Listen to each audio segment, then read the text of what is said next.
Hello दोस्तों, जय हिंद। स्वागत है आप सभी का फिर से एक बार आपके अपने यूट्यूब चैनल एमएसटी पाठशाला में। जैसा कि आप लोगों ने देखा कि पिछले वीडियो में हम लोगों ने बातें करी थी विसरण, परासरण तथा परासरण दाब के बारे में।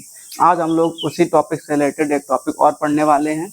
जैसा कि आप लोग यहाँ पर देख भी रहे होंगे कि परासरण तथा विसरण में अंतर, ठीक है, यानी पराशर तथा विसरण में क्या अंतर होता है, ये भी आपके एग्जाम में 2 नंबर से क्वेश्चन पूछ दिया जाता है, ठीक। इसलिए हमें इसको भी खूब अच्छे तरीके से समझना है।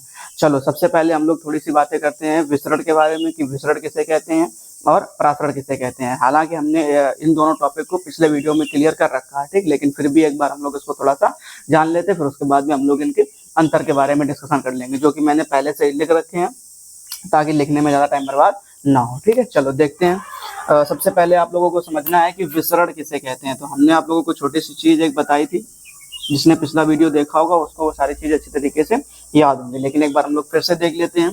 सबसे पहले हम लोग समझेंगे विसरण को। तो विसरण में आपने क्या करना है, इस तरीके से एक बर्तन ले लेना है, ठीक, और इस बर्तन में आपको क्या कर लेना है, शुद्ध पानी ले लेना है, ठीक। चीज़ों को ध्यान से समझते हुए शुद्ध पानी ले लेना है आपको, ठीक। इस तरीके से मान लो आपने शुद्ध पानी ले लिया, ठीक, और पूरा बर्तन आपने क्या कर दिया, इसको भर दिया। अब हम लोगों ने क्या करना है, आप लोगों ने जब छोटे थे हम लोग, ठीक, तो स्कूल जब जाते थे तब हमारे यहाँ पे हमारी मम्मी जो थी हमारे कपड़ों में नील करती थी, ठीक, यानी बृहस्पतिवार के दिन हमको पूरी व्हाइट ड्रेस पहन करके जानी होती थी। तो उस दिन जो है हम लोगों के कपड़ों में, ठीक, मेरे भाई के या सिस्टर में, ठीक, तो उसमें जो है ना कि नील करना पड़ता था मम्मी को, ताकि गंदे ज़्यादा ना हो जाए, क्योंकि व्हाइट कपड़े जो है वो जल्दी गंदे हो जाते थे, ठीक। और हम लोग बदतमीज टाइप के लोग, ठीक, बड़ी जल्दी कभी इधर गंदे कभी उधर ना, तो इस तरीके से कपड़े खूब गंदे कर दिए जाते थे। लेकिन उसको रोकने के लिए, ताकि मम्मी को धुलने में ज़्यादा तकलीफ ना हो, ठीक, तो उसमें मम्मी लोग क्या करती थी कि नील कर दिया करती थी, ठीक। अब वो नील करने का प्रोसेस जो है वो किस प्रकार से होता है वो आपको खूब अच्छी तरीके से समझना जानते, क्योंकि अगर आपने या अगर आपने खुद कभी करी होगी तो आपको बड़ी अच्छी तरीके से पता है, ठीक। नहीं तो मम्मी लोगों को करते तो कम से कम देखा ही होगा, ठीक। आज के टाइम पे भले ही थोड़ा सा कम हो गया हो, क्योंकि जो है ना अब ड्रेस व्हाइट कलर की बहुत रेयर केस में ही चलती है किसी के स्कूल में ना, कभी ये रंग बिरंगी टी शर्ट आ गई, कभी वो रंग बिरंगी टी शर्ट आ गई, ठीक। लेकिन जब हम जब छोटे थे, ठीक, जब हम जाते थे स्कूल में तो बृहस्पतिवार के दिन प्योर व्हाइट आपको क्या करनी थी, पूरी ड्रेस पहन करके जानी होती थी, ठीक। तो उस समय जो हुआ करता था कि मम्मियाँ लोगों को थोड़ा धुलने में तकलीफ होती थी, इसलिए वो पहले से उन कपड़ों में क्या कर देती थी, नील कर देती, ताकि कपड़े जो है वो थोड़े से कम गंदे होते थे। अब नील करने का प्रोसेस कैसे काम करता है उस पर जरा ध्यान देना आप लोग, ठीक। तो सबसे पहले हमें क्या करना है कि हमने यहाँ पर क्या, वो उजाला की नील आती थी, वो हम लोग खूब यूज किया करते थे, ठीक। अब उसमें से क्या किया है कि आपने एक बूंद यहाँ पर क्या कर दी, पानी में डाल दी, ठीक। उसमें से उजाला के एक नील की बूंद जो है आपने कहाँ डाल दी, इस पानी में डाल दी, ठीक। अब इस बूंद को थोड़ा सा देखना जरा ध्यान से। अभी आपने मान लो विलायक के रूप में क्या लिया था, पानी लिया था, जिसको आप लोग क्या बोलोगे, शुद्ध विलायक। समझ लो ध्यान से, ठीक, जिसको आपने क्या बोल देना है, शुद्ध विलायक बोल देना है, ठीक। यानी कब तक शुद्ध विलायक बोल देना है, जब तक आपने इसमें नील मिलाई नहीं, ठीक। उसके पहले की कंडीशन हम बता रहे हैं आपको। तो ये हो गया आपका क्या, शुद्ध विलायक, ठीक। अब इस शुद्ध विलायक में आपने क्या कर दी, नील की एक बूंद डाल दी, ठीक। अब नील की एक बूंद जैसे ही आपने डाली तो आप लोगों ने ध्यान दिया होगा कि जब साफ पानी में नील की एक बूंद डालो तो बड़ी लहराती हुई कभी इस कोने में जाएगी कभी उस कोने में जाएगी, ठीक। घुलती नहीं है एकदम से। अगर तुम लोगों सोचो कि बड़ी जल्दी गिरी और तुरंत घुल गई, ऐसा नहीं होता ना। पहले वो इधर जाएगी, फिर उधर जाएगी, फिर इधर जाएगी, फिर उधर जाएगी ना, फिर उसके बाद में धीरे धीरे घुलना स्टार्ट होती है। अच्छा, अब बस वही प्रोसेस को आपको समझना है। बड़ी बात यहाँ पर होती है सांद्रता की। तो सांद्रता का मतलब हमने आप लोगों को शुरुआत के ही वीडियो में बताया था कि सांद्रता का मतलब होता है गाढ़ापन। और सांद्रता होती कैसे है, तो 2 चीजें मिलती हैं जब सांद्रता बनती है, ठीक। यानी विलय होगा या विलायक, यानी जब दोनों चीजें आपस में मिलेंगी, यानी जब विलयन होता है तो सांद्रता बनना जो है वो स्टार्ट हो जाती है। सांद्रता बनने से मतलब ये है कि कौन ज्यादा गाढ़ा होगा और कौन थोड़ा सा पतला होगा, ठीक। उस पर थोड़ा सा गौर रखना। चलो, अब जैसे ही आपने क्या किया, इस नील की बूंद को डाला, तो ये नील की बूंद जैसे ही यहाँ पर आई तो जरा समझना ध्यान से, ठीक। ये नील की बूंद जो है वो कुछ इतनी जगह पर ही घुलेगी। अब आप सोचो कि एकदम से पूरे के पूरे पानी में घुल जाए नील, तो ऐसा नहीं होता है, ठीक। मतलब जिस जगह पे बूंद गिरी है उसी जगह पे घुलेगी, ठीक। अब थोड़ा सा ध्यान रखना, अगर मैं आपसे कह दूं कि सिर्फ इतने पानी की इतने पानी की अगर मैं आपसे सांद्रता पूछूं बजाय के ही इस जगह के पानी से, समझना ध्यान से, ठीक। अब मैं अगर आपसे पूछूं कि यहाँ इन दोनों में सांद्रता को लेकर के मुझे जवाब दीजिए, तो आप लोगों को पता होगा क्या कि यहाँ पे जिस जगह पे आपने क्या करी, नील की बूंद डाली है, उस जगह पे वो नील की बूंद क्या हो चुकी है, घुल चुकी है। ठीक, अब अगर इस जगह पे नील की बूंद घुल चुकी है तो वहां बन चुका है विलयन। और हमेशा ध्यान रखना, शुद्ध विलायक की अपेक्षा विलयन की जो सांद्रता होती है वो ज्यादा होती है, यानी कि विलयन जो है वो ज्यादा गाढ़ा होता है बजाय किसके, शुद्ध विलायक के। तो यहाँ पर तो अभी देखो ध्यान से, शुद्ध विलायक मतलब पानी ही पानी है। ठीक, और यहाँ पर दोनों में ध्यान से देखो, इस जगह पे देखो तो यहाँ पर क्या है, आपका नील भी आ चुकी है। ठीक, इसलिए आपको ध्यान में रखना है क्या कि यहाँ की जो सांद्रता है वो क्या हो जाएगी, उच्च। तो आप लोग बोल सकते हो कि यहाँ पर क्या है, उच्च सांद्रता है। और इस जगह पे केवल और केवल विलायक यानी पानी है, तो यहाँ की जो सांद्रता है वो क्या है, निम्न है। ठीक, इतनी बात अगर आपको समझ में आ गई है तो बड़ी आसानी से आपको विसरण का जो गुण है वो समझ में आ जाएगा। बात को समझिए जरा ध्यान से। ठीक, अगर ये चीज आपको अच्छे से समझ में आ गई है ना, तो विसरण का भी गुण आपको बड़ी अच्छे तरीके से समझ में आ जाएगा। चलो अच्छा, फिर से एक बार ध्यान से देख लो क्या कि यहाँ पे अगर देखो ध्यान से तो सांद्रता क्या है, उच्च है, और इस जगह की सांद्रता क्या है, निम्न है। लेकिन ऐसा होता है क्या कि जिस जगह पे बूंद गिरी केवल उतनी जगह पे घुली रहे, ऐसा तो बिल्कुल भी नहीं होता है। ठीक, आप लोगों ने ध्यान दिया होगा कि हम लोग क्या करते हैं, जब हमें पर्याप्त मात्रा में नील डाल देनी होती है, समझना। ठीक, उसके बाद हम लोग क्या करते थे, मम्मियाँ जो हुआ करती थी वो उनको पहले हाथों से ऐसे घोल देती है अच्छे से। क्यों घोलती थी, उसका कारण ये होता था कि एक बार मम्मी ने मेरे मतलब ऐसे ही नील डाली, घुलने नहीं दी। ठीक, उसी में कपड़ा भिगोया और कपड़ा टांग दिया। ठीक, कपड़ा सूखने के बाद में पता चला कि यार कहीं पे धब्बे रह गए, मतलब नील पूरे के पूरे कपड़े में अच्छे से नहीं चढ़ी। ठीक, इसलिए फिर बाद में क्या किया गया, उसको दोबारा से किया गया, तो उसमें पहले उसे घोल दिया गया हाथों से। ठीक, नील डाला गया बाल्टी में, उसके बाद उसे घोल दिया गया। जब वो पूरे के पूरे विलयन की सांद्रता क्या हो गई, एक जैसी हो गई। समझना बात को ध्यान से। ठीक, अभी यहाँ पर विलयन की सांद्रता उच्च है और यहाँ पर विलयन की सांद्रता क्या है, कम है। तो जब पूरे के पूरे विलयन की सांद्रता एक जैसी हो गई, तब जाकर के कहीं पर क्या हुआ, एक अच्छा विलयन तैयार हुआ। फिर जाकर के उसमें कपड़े भिगोगे तो खूब अच्छे तरीके से कपड़ों में नील हो गई। ठीक, तो ये ध्यान में रखना आपको क्या कि यहाँ पर जो बूंद घोली गई है, ठीक, उसको आपको क्या करना, पूरे के पूरे पानी में अच्छे तरीके से मिला लेना है। ठीक, जब अच्छे तरीके से मिला लोगे तो पूरे विलयन की सांद्रता जो है वो क्या हो जाएगी, एक समान हो जाएगी। ठीक, अब घुलना कैसे स्टार्ट होता है तो वो ध्यान दो। तो अब धीरे धीरे ये जो आपको नील की बूंद दिखाई दे रही है वो ना इस विलयन के या इस पानी में प्रत्येक कोने पर ऐसे ऐसे घुलना स्टार्ट हो जाएगी। ठीक, और ये प्रक्रिया तब तक नहीं रुकेगी जब तक कि पूरे के पूरे विलयन की सांद्रता जो है वो एक समान नहीं हो जाती। यानी अब आपका ये क्या बन चुका है, विलयन। ठीक, और इस विलयन की सांद्रता जब तक एक समान नहीं हो जाएगी तब तक आपको ध्यान रखना है कि ये प्रक्रिया रुकने वाली नहीं है। ठीक, अब ये प्रक्रिया काम में कैसे आई, तो आपने देखा कि इस जगह की जो सांद्रता थी वो क्या थी, उच्च थी, और इस जगह की सांद्रता क्या थी, निम्न थी। अब यहाँ पे देखो ध्यान से, जो ये विलय के कण हैं, यानी ये जो नील के बूंदे हैं, वो किस तरीके से काम में आ रहे हैं कि वो उच्च सांद्रता से कहाँ की तरफ, निम्न सांद्रता की ओर। तो आपको एक बात बस याद रख लेनी है क्या कि विसरण एक ऐसी प्रक्रिया है जिसमें विलय के कण गति दोनों करते हैं, विलय भी कण गति करेगा और विलायक का भी कण गति करेगा। ठीक, लेकिन आपको यहाँ पर थोड़ी सी परिभाषा लिखते समय ध्यान में रखना है क्या कि विसरण एक ऐसी प्रक्रिया है जिसमें विलय के कण उच्च सांद्रता से निम्न सांद्रता की ओर सांद्रता समान होने तक गति करते हैं। मतलब विलयन की सांद्रता जब तक समान नहीं हो जाएगी ना तब तक गति करते रहते हैं। ठीक, लेकिन इसमें विलायक के कण भी गति करते हैं। ठीक, कैसे करते हैं गति वो भी समझ लो ध्यान से, कि जैसे मान लो यहाँ पर आपको ध्यान दिया जाए कि यहाँ पर तो मान लो देखो ये जो है आपके शुद्ध विलायक के कण है, बात समझना जरा ध्यान से। ठीक, यहाँ पर तो आपको शुद्ध विलायक के कण दिखाई दे रहे हैं, या पूरे ही विलयन में आपको यहाँ पर जब आपने नील नहीं मिलाई थी, ठीक, तो यहाँ पर क्या थे, शुद्ध विलायक के ही तो कण थे। अच्छा, अब यहाँ पर अगर कुछ चीज आना चाहेगी तो पहले इनको क्या करना पड़ेगा, अपनी जगह से हटना पड़ेगा। ठीक, मतलब ऐसा समझ लो कि बस में कभी आप लोगों ने सवारी करी हो, यात्रा करी हो, तो वहां पर आपने ध्यान दिया होगा कि जब बस में खूब भीड़ होती है कायदे ना, खड़े होने तक की जगह नहीं बचती है। ठीक, तो आप लोग वहां पर बड़ी मुश्किल से तो खड़े हो पाते हो। अच्छा, अगर खड़े हो गए और आगे जाना चाहते हो ना, तो आगे तब जा पाओगे जब आगे वाले आपको थोड़ी सी जगह देंगे, मतलब थोड़ी थोड़ी जगह देंगे, तभी तो आप आगे जा पाओगे। ऐसे सेम काम यहाँ पर भी होता है कि अगर ये विलय के कण यानी जो आपकी ये नील की बूंद दिखाई दे रही है, अगर वो इस कोने तक आना चाहती है तो यहाँ पर जो विलय के कण, विलायक के कण, सॉरी, ये जो विलायक के कण है ना, उनको भी अपनी जगह से घटना पड़ेगा। ठीक, तो वो कहाँ की तरफ गति कर रहे हैं, जस्ट विलय की विपरीत दिशा में गति करते हैं। ठीक, आपको ये बात ध्यान करके रख लेनी, और कब तक गति करेंगे, जब तक कि पूरे के पूरे विलयन की सांद्रता एक समान नहीं हो जाती है। ठीक, आई होप आप लोगों को विसरण तो अच्छी तरीके से समझ में आ गया होगा। अब हम लोग थोड़ा सा यहाँ पर बातें कर लेते हैं परासरण के बारे में। ठीक, ये ध्यान रख लेना।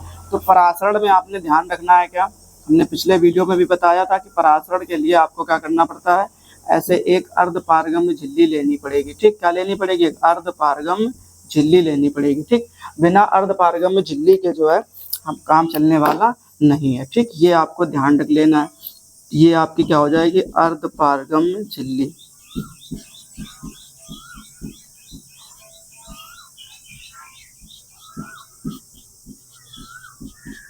ठीक है, ये हो गई अर्धपारगम्य झिल्ली। अब एक चीज यहाँ पे ध्यान रखना कि यहाँ पर भी आपको क्या ले लेना है, विलयन ले लेना है। ठीक, और इधर साइड में भी क्या ले लेना है, विलयन ले लेना है। बात को समझना जरा ध्यान से। ठीक, इधर में क्या भी लिया आपने, विलयन लिया, और इधर भी क्या ले लेना है, विलयन ले लेना। ठीक, अब समझना, ये हो गया हमारे, ध्यान से देखना कि ये जो आपको मैं बना के दिखा रहा हूँ ना, ये है आपके विलायक के कण। ठीक है, ये हो गया किसके, विलायक के कण। और यहाँ पे मैं कुछ बना के दिखा रहा हूँ, ये भी आपको क्या है, विलायक के कण है। ठीक, ये विलायक के कण है, इधर भी क्या है, विलायक के कण है। अब ये जो आपको लाल कलर से मैं बना दे रहा हूँ, तो ये मान लो किसके हो गए, विलेय के कण हो गए। ठीक, और यहाँ पर भी मैं मिला दूं तो ये भी किसके हो जाएंगे, विलेय के कण हो जाएंगे। बात को समझना जरा ध्यान से। ठीक, अब थोड़ी सी इसकी भी सांद्रता के बारे में बातें कर लेते हैं। तो देखो, सांद्रता तब ज्यादा होती है जहां पर विलेय की मात्रा ज्यादा होगी। मतलब गाढ़ापन कब ज्यादा होता है, जैसे चीनी मान लो आपको दे दी जाए, बोले शरबत बना के दिखा दो, तो आपने एक गिलास पानी लिया, उसमें थोड़ी सी चीनी डाल दी, उसका एक विलयन बन के तैयार हो गया। ठीक, फिर आपसे बोला गया नहीं चाशनी बनाओ, तो चाशनी बनाने के लिए अगर उसी विलयन को हम तुमसे कहते तो फिर क्या करोगे, पानी बढ़ाओगे या चीनी बढ़ाओगे, चीनी बढ़ानी पड़ेगी। ठीक, चीनी की मात्रा जब बढ़ जाएगी तो फिर वो धीरे धीरे क्या हो जाएगी, चाशनी बनेगी। तो बस वही काम करना है कि जहां पर विलेय पदार्थ की मात्रा ज्यादा होती है वहां पे सांद्रता ज्यादा होती है। ठीक, तो यहाँ पर देखो विलेय के ज्यादा मॉलिक्यूल, यानी जो रेड वाले आपको बबल दिखाई दे रहे हैं वो ज्यादा है, यानी कि यहाँ पे विलयन की जो सांद्रता है वो क्या है, उच्च सांद्रता है। ठीक, और यहाँ वाले जो विलयन है इसकी सांद्रता कैसी है, निम्न है। अच्छा, अब एक हमने आपको बताया था अर्धपारगम्य झिल्ली। तो अर्धपारगम्य झिल्ली का काम होता है विलायक के कणों को निकलना। क्या होता है, विलायक के, यानी अर्धपारगम्य झिल्ली जो है इसका एकमात्र काम है, ये जो है वो क्या करती है कि विलायक के कणों को अपने पार निकलने देती है, बस। ठीक, अगर झिल्ली नहीं आपको पता है तो पिछले वाले वीडियो में आप लोग देख सकते हो कि झिल्लियां किसे कहते हैं और कितने प्रकार की होती हैं। लेकिन यहाँ पर आपको ध्यान रखना है कि जो अर्धपारगम्य झिल्ली है उसका सिर्फ काम क्या होता है, विलायक के कणों को बाहर निकलने देना। ठीक, और जो परासरण की क्रिया होती है उस पर भी थोड़ा सा ध्यान देना कि परासरण की क्रिया में निम्न सांद्रता वाले विलयन से उच्च सांद्रता वाले विलयन की ओर, कौन से कण, तो विलायक के कण। यानी विलायक के कण जो आपको ये दिखाई दे रहे हैं ना ब्लू कलर के, वो जो है वो इस अर्धपारगम्य झिल्ली से निकलेंगे और कहाँ की तरफ चलेंगे, इस उच्च सांद्रता वाले विलयन की ओर चलेंगे। ठीक, और कब तक जाएंगे, जब तक कि पूरे के पूरे विलयन, यानी कि इधर भी और इधर भी दोनों साइड में पूरे के पूरे विलयन की जो है वो सांद्रता एक समान नहीं हो जाती है। ठीक, यहाँ पर विलायक के कण केवल गति करेंगे, विलेय यानी जो चीनी के मॉलिक्यूल दिखा रहे हैं वो यहाँ से निकलने वाले नहीं है। ठीक, अब यहाँ से ये जो आपको ब्लू डॉट्स दिखाई दे रहे हैं वो इस उच्च विलयन की तरफ गति करेंगे और तब तक गति करते रहेंगे जब तक इधर वाले विलयन की या इधर वाले विलयन की सांद्रता एक समान नहीं हो जाती। मतलब दोनों की सांद्रता जो है जब तक एक समान नहीं हो जाएगी तब तक वो जो है गति करना बंद नहीं करेंगे। ठीक, और जब सांद्रता एक समान हो जाएगी तो फिर उनकी गति जो है भी ऑटोमेटिक रुक जाएगी। समझ में आया? आई होप आप लोगों को ये भी और ये, यानी कि ये जो आपको दिखाया परासरण, दोनों बातें समझ में आ गई होंगी। ठीक, अब हम लोग क्या पढ़ते हैं, इसके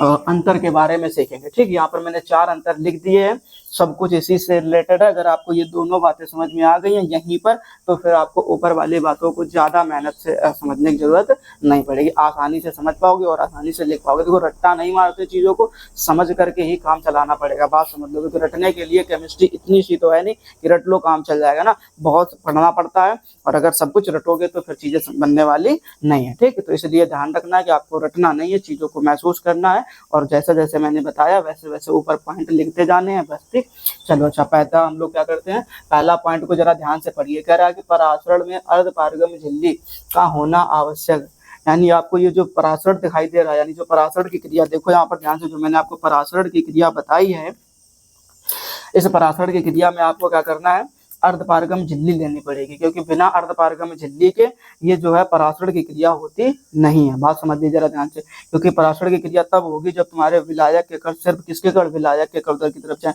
जबकि यहाँ पर तो दोनों कण गति कर रहे थे। तो अगर दोनों कण गति करेंगे तो फिर परासरण हो ही नहीं सकता। परासरण में केवल क्या करना चाहिए, विलायक के कण, और विलायक के कण तब गति करते जब आपके पास में क्या होगी, अर्धपारगम झिल्ली। ठीक, और अर्धपारगम झिल्ली का एक एग्जाम्पल हमने बताया था कॉपर फेरोसाइनाइड। ठीक, ये जो है वो क्या बना के देगा आपको, अर्धपारगम झिल्ली बना के देगा। देखो उसके बाद कह रहा है जबकि विसरण में किसी भी झिल्ली की आवश्यकता नहीं पड़ती है। अब देखो यहाँ पे मैंने आपको विसरण बताया, क्या विसरण में किसी भी झिल्ली की आवश्यकता पड़ी, जरा सोचो ध्यान से कि तुम यहाँ पर जब नील डालते हो, बाल्टी में नील डालो तो उसमें आपको क्या लगता है कि कोई झिल्ली लगानी पड़ती है क्या? ऐसा कुछ भी नहीं करना पड़ता, डायरेक्ट डालो। ठीक है, उसके बाद घोल दो, कपड़े डाल दो, काम हो गया हमारा। ठीक, तो ये चीज ध्यान रखना क्या कि परासरण में अर्धपारगम झिल्ली की आवश्यकता होती है, जबकि विसरण में किसी भी प्रकार की झिल्ली की आवश्यकता नहीं होती है। उसके बाद दूसरा पॉइंट पढ़ो जरा ध्यान से, कह रहा परासरण में केवल विलायक के कण गति करते, वही तो बताया मैंने, ध्यान से देखो कि अर्धपारगम झिल्ली में केवल और केवल किसके कण गति कर रहे हैं, विलायक के कण गति कर रहे हैं, जबकि विसरण में विलेय तथा विलायक के कण दोनों विपरीत दिशाओं में गति करते हैं। हाँ, ये भी बड़ी सही बात होगी। देखो ध्यान से क्या कि यहाँ पर तो विलेय हो गया और यहाँ पर क्या है, विलायक है। मान लो ये विलेय के कण हो गए, ये विलायक के कण। अब विलेय के कण जो है वो उच्च सांद्रता से कहाँ जाते हैं, निम्न सांद्रता की ओर, जबकि विलायक के कण निम्न सांद्रता से कहाँ की तरफ भागेंगे, उच्च सांद्रता की तरफ भागेंगे। मतलब दोनों कण गति करेंगे, ऐसा नहीं कि केवल एक कण गति करे और काम चल जाए हमारा। बात को समझो जरा ध्यान से, कैसे? अभी हमने बस वाला आपको एग्जांपल दिया कि जब तक सामने वाला हटेगा नहीं तुम आगे बढ़ नहीं सकते हो, बस बात खत्म। ठीक, अब अगर विलय चाहता है यानी नील की बूंद चाहती है कि मेरे मॉलिक्यूल इस कोने तक पहुंचे, तो जो यहाँ पे विलायक के मॉलिक्यूल है उनको यहाँ से हटना पड़ेगा, तब जाकर के वो वहां पर पहुंच पाएंगे। ठीक, तो इसलिए आपको ध्यान करके रखना है क्या कि जो परासरण होता है उसमें सिर्फ और सिर्फ विलायक के कण गति करते हैं, जबकि विसरण होता है जो है उसमें विलेय और विलायक के कण एक दूसरे की विपरीत दिशा में गति करते हैं। ठीक, उसके बाद में जरा देखो तीसरा पॉइंट पढ़ लो, कह रहा परासरण में विलायक के कण निम्न सांद्रता वाले विलयन से उच्च सांद्रता वाले विलयन की ओर सांद्रता समान होने तक गति करते हैं। ठीक, यानी परासरण में ध्यान से देखो कहाँ से जा रहे हैं, ये देखो विलायक के कण कहाँ से गति करते हैं, निम्न सांद्रता वाले विलयन से उच्च सांद्रता वाले विलयन की ओर। तो ध्यान से पढ़ लीजिए, कह रहा परासरण में विलायक के कण निम्न सांद्रता वाले विलयन से, कहाँ से, निम्न सांद्रता वाले विलयन से उच्च सांद्रता वाले विलयन की और ठीक सांद्रता समान होने तक, कब तक, सांद्रता समान होने तक गति करते हैं। जबकि विसरण में विलेय के कण, ठीक, अब हमने केवल यहाँ पर विलेय के कणों को बताया। ठीक, गति तो विलायक के कण भी करेंगे विसरण में। ठीक, अब देखो क्या कह रहा है, जबकि विसरण में विलेय के कण उच्च सांद्रता वाले विलयन से निम्न सांद्रता वाले विलयन की ओर, ठीक है, सांद्रता समान होने तक गति करते हैं। ठीक, अब यहाँ पर भी वो कंडीशन लागू होती है कि जब तक कि पूरे विलयन की सांद्रता समान नहीं हो जाएगी तब तक गति रुकने वाली नहीं है। उसके बाद देख लीजिए चौथा और लास्ट पॉइंट, कह रहा दाब बढ़ाकर परासरण की क्रिया को रोका जा सकता है। बात को समझिए जरा ध्यान से, कह रहा दाब बढ़ाकर, क्या बढ़ा करके, दाब बढ़ा करके परासरण की क्रिया को रोका जा सकता है। ठीक, अब जैसे कि यहाँ पर ये मॉलिक्यूल इधर की तरफ जा रहे थे, अब हम आपसे कहते हैं यहाँ पे एक पिस्टन ले आओ, क्या लगा दो, एक पिस्टन लगा दो। ठीक, और इस पिस्टन पे आप क्या करो, प्रेशर अप्लाई करो, समझो बात को ध्यान से। ठीक, तो आपको पता चलेगा कि इतना प्रेशर यहाँ पे अप्लाई कर दो, जो विलायक के कण अर्धपारगम झिल्ली से उधर की तरफ जा रहे थे वो क्या हो जाए, जाना बंद हो जाए। तो यहाँ पर जो परासरण की क्रिया हो रही थी अब वो क्या हो जाएगी, रुक जाएगी। बात समझिए जरा। ठीक, यानी कि परासरण की क्रिया जो है उसको आप दाब बढ़ा करके क्या कर सकते हो, रोक सकते हो। ठीक, और दाब बढ़ा करके रोकना ही हमारा क्या कहलाता है, परासरण दाब कहलाता है। हमने पिछले वीडियो में बताया था क्या कि परासरण की क्रिया को रोकने के लिए विलयन पर डाला गया दाब, परासरण की क्रिया को रोकने के लिए विलयन पर डाला गया दाब परासरण दाब कहलाता है। ठीक, जबकि विसरण की क्रिया, अब यहाँ पे ध्यान से देखो, कह रहा है जबकि विसरण की क्रिया दाब बढ़ा करके नहीं रोकी जा सकती है। ठीक, यानी आप जब आपने यहाँ पर एक बूंद डाल दी, अब अंदर से मम्मी चिल्ला रहे पानी ना गंदा कर देना, इमाम मार सही कर देंगे एकदम। ठीक, अब तुम उसमें प्रेशर लगा रहे हो, भैया घुलना नहीं, सोचो जरा ध्यान से। ठीक, क्या तुम उसको रोक पाओगे क्या? अब बूंद गई मतलब 100% है, घुलेगी। अगर तुम उसको हिला दिए तब तो फिर बिल्कुल समझ लो फिर घुल ही जानी है। ठीक, तो फिर मम्मी कितना भी चिल्लाती रहे, तुम उसको कितना भी प्रेशर लगा लो, फिर उसको आप रोक नहीं सकते हो। मतलब जो विसरण की क्रिया है अगर एक बार शुरू हो गई तो फिर वो रुकने वाली नहीं है। ठीक, तो ये चीज आपको ध्यान रखना है कि जो विसरण की क्रिया है उसको दाब बढ़ा करके कभी रोका नहीं जा सकता है। आई होप आप लोगों को ये अंतर भी खूब अच्छी तरीके से समझ में आ गए होंगे। ठीक, उम्मीद करता हूँ कि आप लोगों को रटने नहीं पड़े होंगे, समझ में अगर ये दोनों फिगर आपने समझ लिए हैं तो फिर आप लोगों को रटने की कोई ज़रूरत नहीं पड़ने वाली है। ठीक है, मिलते हैं नेक्स्ट वीडियो में, तब तक के लिए जय हिंद। ठीक, अपना ख्याल रखिएगा।